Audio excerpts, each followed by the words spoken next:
할렐루야. 로마서 강의 9번째 항목입니다.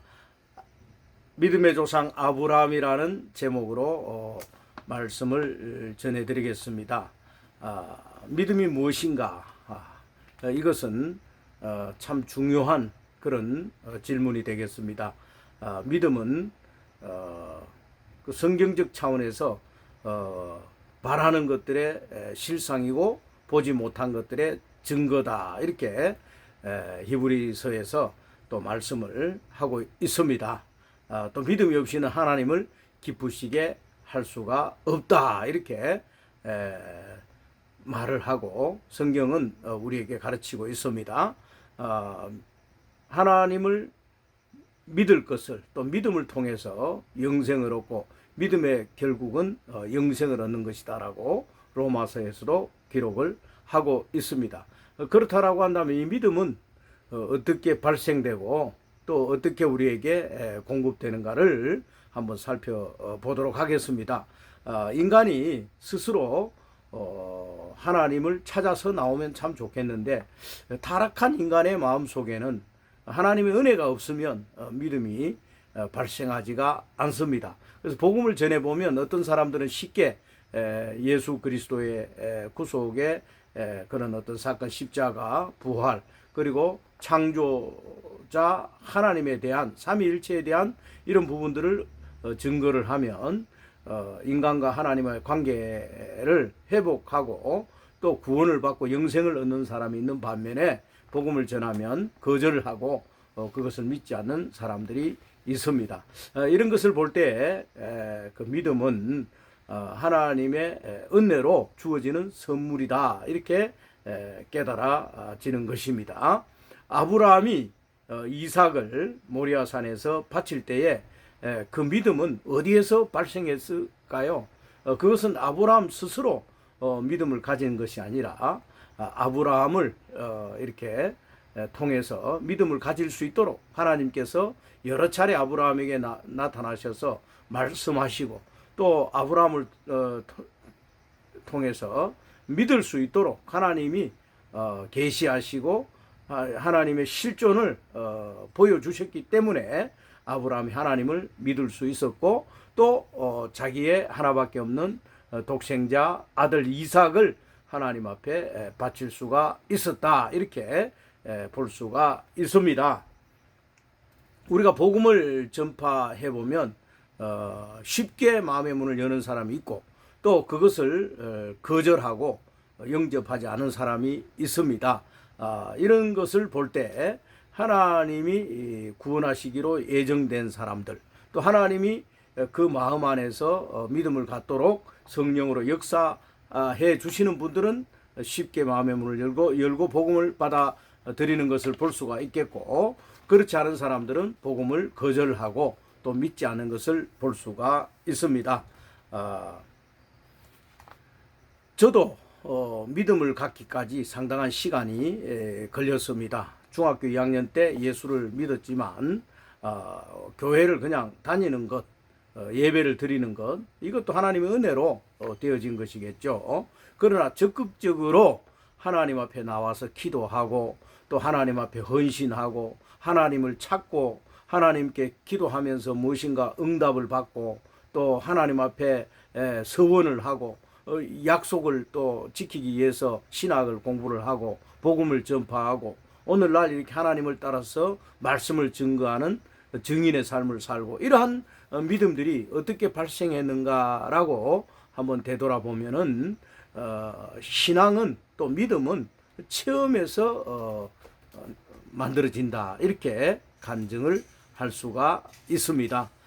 그냥 생겨지는 것이 아니라 하나님이 믿을 수밖에 없는 그런 어떤 하나님을 신뢰하고 하나님을 따라갈 수밖에 없도록 은혜를 베풀어 주셨고, 또 실제로 저와 만나 주셨고, 또 기도하면 응답해 주셨고, 체험을 통해서 하나님의 실존을 이렇게 직접 이렇게 피부로 또 마음으로 영으로 느끼게 되었다는 것이죠. 그래서 체험을 통한 믿음, 즉 아브라함에게 나타나서 아브라함과 함께 대화하고 또 아브라함에게 나타나셔서 하나님의 사자가 아브라함과 그 한나절 동안이나 서로 대화를 하고 함께 또 이 계시다가 가시고 이러면서 또 꿈속에도 나타나시고 이러면서 아브라함과 친밀한 그 관계를 통해서 아브라함을 믿을 수 있도록 또 믿음의 조상이 될 수 있도록 하나님께서 배려하시고 또 은혜를 베푸셨다, 이렇게 해석하는 것이 맞습니다. 믿음은 하나님의 실존과 나타남을 통해서 강해지는 것입니다. 하나님을 향한 인간의 반응이라고 볼 수가 있습니다. 타락한 인간 안에서 나오는 것이 아니라 체험을 통해서 하나님께서 자신의 생명을 부어주심으로 말미암아 그 생명의 신진대사를 통해서 믿음이 만들어지는 것입니다. 아브라함은 어떻게 믿음의 조상이 되었을까요? 한번 살펴보겠습니다. 창세기 12장 1절에서 3절의 말씀에서 보면 하나님이 아브라함에게 나타나서 본토와 친척과 아비 집을 떠나라고 말씀하셨습니다. 그리고 7절과 8절에서 하나님은 아브라함의 자손에게 그 땅을 주리라고 약속을 하신 것을 볼 수가 있습니다. 그 후에 믿음의 체험이 부족한 아브라함은 또 애굽 땅으로 내려갔지요.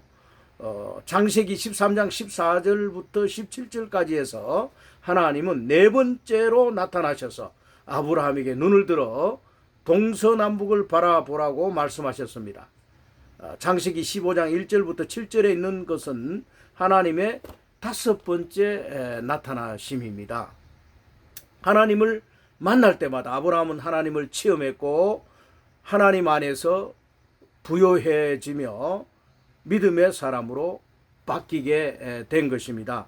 하나님은 아브라함에게 나타나실 때에 잠시 있다가 사라지지 않고 얼마 동안 머물다가 친구처럼 대화도 하시고 또 때로는 한나절 동안 함께 시간을 보내신 것을 창세기 15장을 통해서 볼 수가 있습니다. 우리가 믿음을 갖고 또 강한 믿음을 가지고 하나님을 신뢰하고 하나님을 쫓게 되는 것은 그만큼 하나님의 그 실존에 대한 하나님의 성령에 그 사로잡히고 그 성령 체험을 강하게 할 때 그 믿음이 강화되는 것이죠. 로마서 4장 3절과 창세기 15장 5절에서 하나님이 아브라함을 하나님이 아니고요. 죄송합니다. 아브라함이 하나님을 믿음에 이것이 저에게 의로 여기신 바 되었느니라, 이렇게 선포하고 있습니다. 아브라함이 하나님을 믿음에 믿었기 때문에 이것이 의로 여기신 바 되었다, 이렇게 성경은 말하고 있습니다. 아브라함의 믿음은 그의 선천적인 힘에서 나온 것이 아닙니다. 다시 말해서 자신과 관계없는 하나님으로부터 말미암았다라고 하는 것이죠. 아브라함의 믿음은 하나님의 역사로 말미암아 주어진 것입니다. 타락한 사람 속에는 어떠한 선한 것도 하나님을 알만한 영적 상태의 직관에 있는 것이 아닙니다. 완전 타락, 전적 부패한 인간의 어떠한 힘으로 믿음을 갖는다는 것을 우리는 불가능하다라고 볼 수가 있습니다. 다만 하나님이 나타나셔서 하나님 자신을 공급하고 부어주시고 나타내 주심으로써 아브라함은 믿을 수가 있었습니다. 믿음의 사람으로 바뀌게 된 것입니다. 만약 저도 하나님의 성령을 체험하지 않고 천국과 지옥을 체험하지 않고 또 하나님의 실존, 그러한 여러 가지 그 역사를 체험하지 않았다라고 한다면 저는 하나님을 믿을 수가 없었을 것입니다. 아브라함의 믿음의 은은 하나님으로부터 나와서 아브라함에게 그 하나님의 그 실존하심이 하나님의 어떠한 그 사랑이 전이되고 공급되어서 그 힘의 리듬과 역사로 말미암아 그 믿음이 나타나게 되었다라고 볼 수가 있습니다. 로마서 7장에서 바울은 이렇게 고백을 합니다. 원함은 내게 있으나 선을 행하는 것은 없노라. 원함은 있으나 선을 행하는 것은 없다. 이 말은 우리 안에는요 전적으로 타락했고 부패했다라고 하는 겁니다. 인간의 마음은 전적 타락, 전적 부패입니다. 다시 말하자면 하나님을 알만한, 하나님을 믿을 만한 그런 어떤 선한 것이 우리 속에는 없어요. 그래서 하나님이 오셔서 하나님의 실존과 하나님의 사랑과 하나님의 의를 우리에게 공급해 주시고 또 하나님의 실존을 깨닫게 주실 때에 우리가 비로소 하나님을 알게 되고 믿게 되고 하나님을 따라서 순종하면서 살 수가 있는 것입니다. 갈라디아서 4장 22절에서 26절 말씀에서 아브라함의 두 아내에 대한 기록이 나옵니다. 사라는 은혜를 예표하고 하갈은 율법을 예표한다 이렇게 언급합니다. 하갈과 연합하면 이스마엘을 낳고 사라와 연합한 아브라함의 그 결과는 믿음과 은혜의 아들 이삭을 낳게 되었다라고 하는 것이죠. 이스마엘이냐 이삭이냐는 우리가 그리스도 안에 있느냐 아니면 육체 안에 사느냐에 따라서 그 결과가 달라지게 되는 것입니다. 믿음으로 하나님의 은혜 안에 있다면 이삭을 낳을 것이지만 육체와 율법 안에서 나의 의를 주장하고 살아간다라고 한다면 이스마엘을 낳을 수밖에 없다라고 성경은 우리에게 가르쳐 줍니다. 아브라함은 아내 사라를 통하여 이삭을 얻음으로써 하나님의 실존과 언약에 대한 굳은 믿음이 생긴 것입니다. 이삭을 낳는 체험을 통해서 아브라함의 믿음은 강해졌고 하나님 앞에서 그 독생자 이삭을 모리아산에서 바칠 수 있는 그 믿음의 힘이 생긴 것입니다. 하나님 앞에서 합당한 체험이 없다면 우리는 하나님 앞에 어떤 것도 드릴 수가 없습니다. 우리가 받은 모든 것은 하나님께로부터 나온 것입니다. 우리가 소유하고 있는 모든 것, 집이나 자동차, 또 자녀들이나 아내, 가족, 내가 가진 모든 그 소유하는 것들 주님에게서 나왔다는 것을 우리는 알 수가 있고 또 고백할 수가 있습니다. 이러한 믿음은 그동안 저 같은 경우는 제가 믿고 또 기도하면서 체험을 하는 가운데 깨닫게 되고 알게 된 것들입니다. 내가 참 하나님 앞에 많은 은혜를 받았고 하나님으로부터 모든 것이 공급되어지고 왔구나라고 하는 것을 이제 확실하게 깨닫게 되는 것입니다. 내 스스로 물론 뭐 세상에는 하나님 없이 잘 사는 사람들도 있겠지만 우리 믿음의 사람들은 하나님을 따라가면서 하나님께 순종하고 하나님의 말씀을 쫓아서 살 때에 하나님이 우리에게 필요한 것들을 공급해 주시고 먼저 그 나라와 그 의를 구하라 그리하면 이 모든 것을 더해 주신다라고 약속을 하셨고 우리가 또 하나님을 믿지 않고 또 세상으로 나가게 되면 하나님은 우리의 모든 가진 것까지라도 다 잃게 만들어버리고 또 우리를 흐트러서 다시금 하나님 앞에 서도록 또 돌이키도록 하나님은 우리의 삶에 개입하시고 인도하시며 이끌어 가고 계심을 우리는 체험을 통해서 깨닫게 됩니다. 생명의 체험은 이토록 중요한 믿음의 요소를 만들어내는 신진대사가 되는 것입니다. 생명의 체험, 성령의 체험, 기도의 응답, 또 응답을 통한 하나님의 실존에 대한 그런 어떤 인식, 이러한 것들은 믿음을 가지고 주님을 이렇게 섬기는 데에 중대한 그 소스가 되는 것입니다.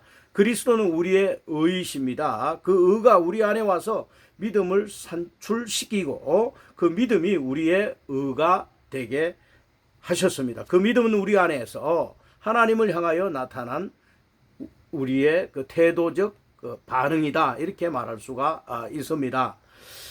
우리는 하나님을 따라서 살다 보면 하나님 앞에서 믿음의 사람으로 인정받게 되고 이 독생자를 드림으로써 하나님께 만족을 드릴 수가 있는 것입니다.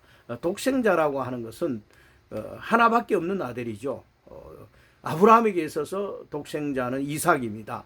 하나 믿음의 아들, 그 하나님으로부터 받은 독생자 이삭을 하나님 앞에 번제물로 드릴 수 있다는 것은요, 믿음이 없이는 도저히 불가능한 일입니다. 마찬가지로 우리에게 하나밖에 없는 그 아들을 하나님 앞에 바치라고 할 때 우리는 바칠 수 있어야 하는 것입니다. 하나님 앞에 드릴 때 그 기쁨은요, 이루 말할 수가 없습니다. 저는 저 일생을 하나님의 살아계심을 체험하고 난 이후에 헌신하기로 결심을 하고, 또 아들이 생겨지면 그 아들도 하나님 앞에 드리려고 주의 종으로, 또 주의 종이라는 건 다 누구나 주의 종이죠. 그러나 복음 전하는 자로, 특별히 세상 일을 하고 또 자기의 정욕대로 사는 그러한 삶이 아니라 목회자로, 또 하나님 앞에 신학을 공부하고 교회를 섬기고 성도들에게 복음을 전하는 이 복음 전하는 자로 드린다라고 하는 것, 이것은 헌신이죠. 저의 삶도 그러한 헌신을 하기로 하나님 앞에 약속을 했고, 또 자녀들도 하나님 앞에 드릴 것을 약속을 했습니다.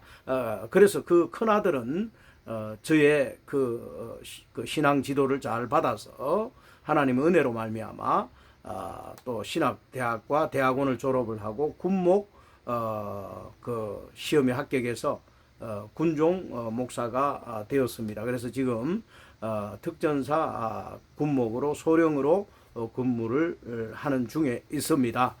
둘째 아들도 또한 그러한 삶을 살기를 원했지만 본인이 거절을 했기 때문에 또 안 된 것입니다. 그래서 참 아쉬움과 안타까움이 있습니다만은, 아무튼 그 손자라도, 그가 난 둘째 아들이 난 손자가 또 하나 있는데 유은호입니다. 지금 7살인데 그놈이 또 하나님 앞에서 내가 이 길을 가겠다라고 한다면 내가 그 둘째 아들한테 물어봤습니다. 네 아들이 만약 훗날 하나님 앞에 헌신하겠다고 하면 바칠 수 있겠느냐, 이렇게 질문을 하니까 그 아들이 뭐 그렇게 해야죠. 하나님이 원하신다면 그렇게 해야 되지 않겠습니까?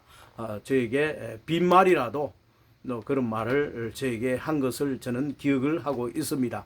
저는 하나님 앞에 헌신하고 드리는 그 인생, 결코 그게 실패하는 인생이 아니라고 생각합니다.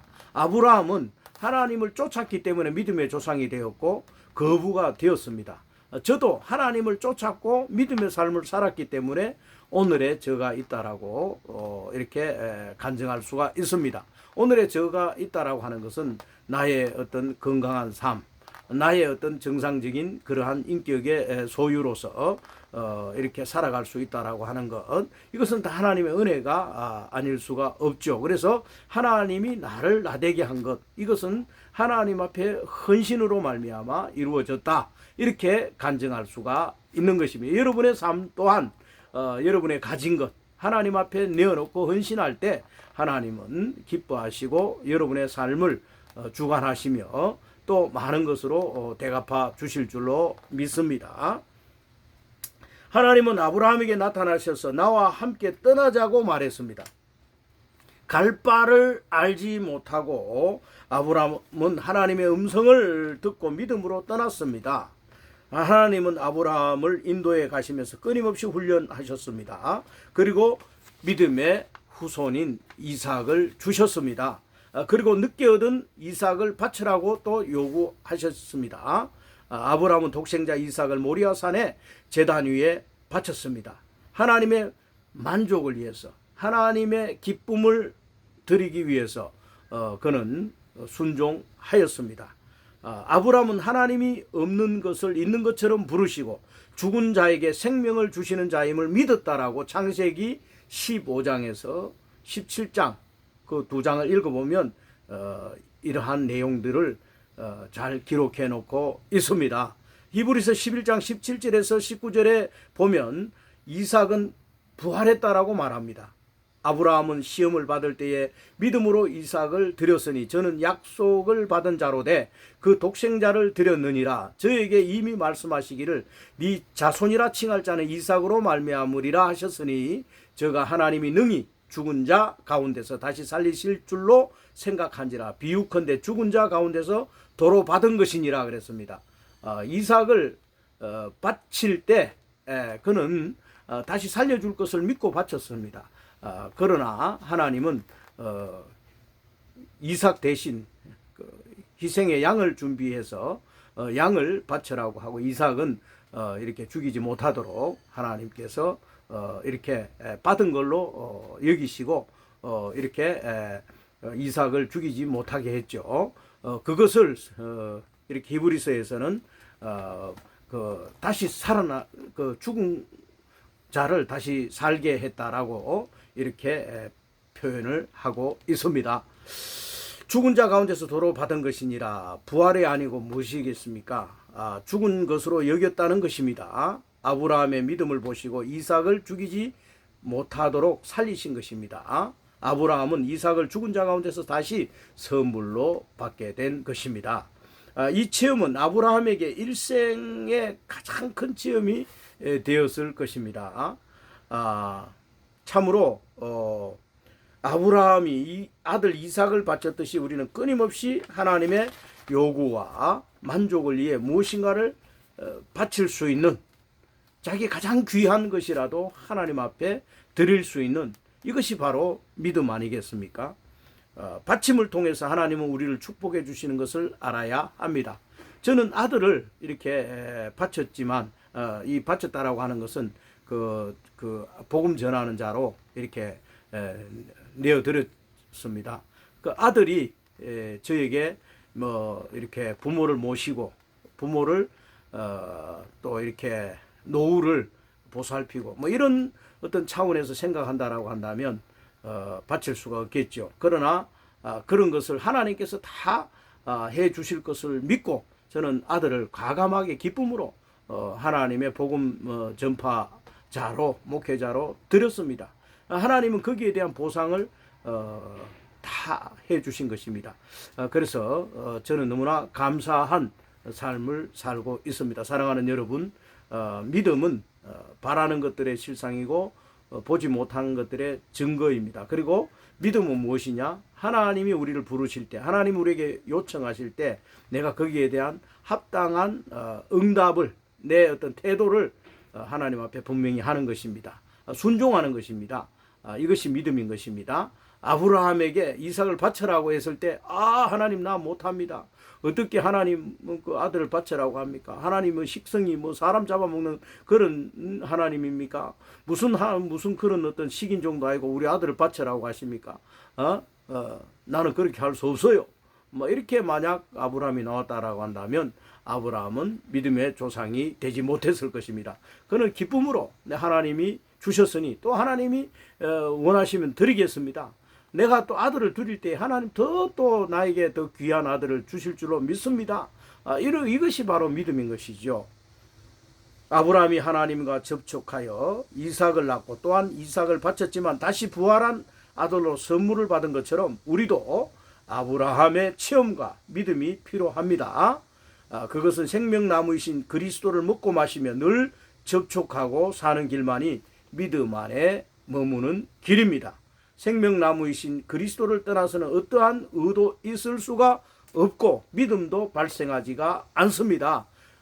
믿음이 우리 안에 충만히 이렇게 일어나기 위해서는, 생겨지기 위해서는 하나님의 말씀을, 생명나무의 실과, 즉 믿음의 그 어떤 실존이 되는 하나님의 말씀을 우리는 먹고 마시고 늘 생명나무의 실과를 먹어야 되는 것이죠. 그것은 하나님 말씀을 듣고 읽고 또 그 말씀 안에 거하는 것입니다. 갈라디아서 2장 20절 말씀 읽어드리고 말씀을 맺겠습니다. 내가 그리스도와 함께 십자가에 못 박혔나니 그런즉 이제는 내가 사는 것이 아니요 오직 내 안에 그리스도께서 사시는 것이라. 이제 내가 육체 가운데 사는 것은 나를 사랑하사 나를 위하여 자기 자신을 버리신 하나님의 아들을 믿는 믿음 안에서 사는 것이라 했습니다. 믿음으로 사는 삶이 되시기를 주 예수 그리스도의 이름으로 축원드립니다. 오늘 하루도 그리스도 안에서 승리하시길 바랍니다. 구독과 좋아요 부탁드리겠습니다. 감사합니다.